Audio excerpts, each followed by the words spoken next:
The harsh, sterile light flickered on, shocking Alex from a deep, unsettling slumber. His eyes shot open, darting around the room, finding only peeling paint and rusted metal. A low, persistent hum vibrated through the thin mattress, the only sound in the stark, dimly lit hospital room.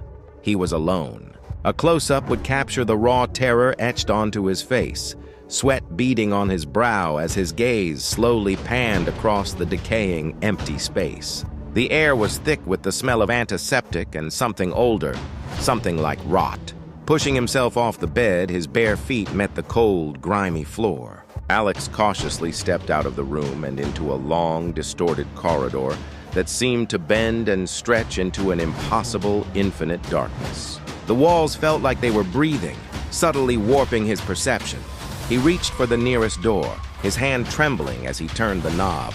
It swung open to reveal the exact same room he had just left, the bed still bearing the imprint of his body. He slammed it shut and tried another and then another. Each door opened into the same nightmarish loop. Faint, eerie whispers slithered from the shadows, indistinct but chilling, promising secrets he didn't want to know.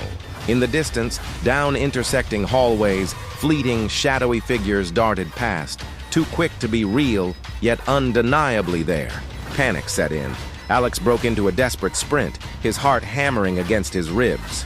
The corridor finally ended, spitting him out into a grimy, abandoned operating theater.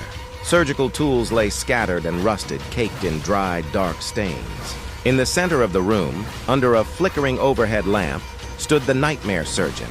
Its back was to him, its form unnervingly still. As if sensing his presence, it began to turn, a slow, deliberate motion that stretched time into an agonizing eternity. Its face came into view, but under the surgical mask there was nothing, just a featureless, terrifying void. With a silent, unholy lurch, it lunged. A frantic chase erupted, a chaotic blur through the labyrinthine hospital. The sound of Alex's ragged breaths mixing with the soft, relentless padding of the surgeon's footsteps behind him. Suddenly, a door marked "Exit" appeared, glowing with a faint, hopeful light. With a final burst of adrenaline, Alex threw his weight against it. He burst through, tumbling onto a hard surface, gasping for air. He was back. Back in the initial hospital bed, the sheets tangled around his legs. Relief washed over him for a fleeting second before a shadow fell across his face. The nightmare surgeon stood over him, its featureless void face inches from his own. It raised a hand, holding a syringe filled with a dark, swirling liquid. Alex's scream was cut short as the screen plunged into absolute black.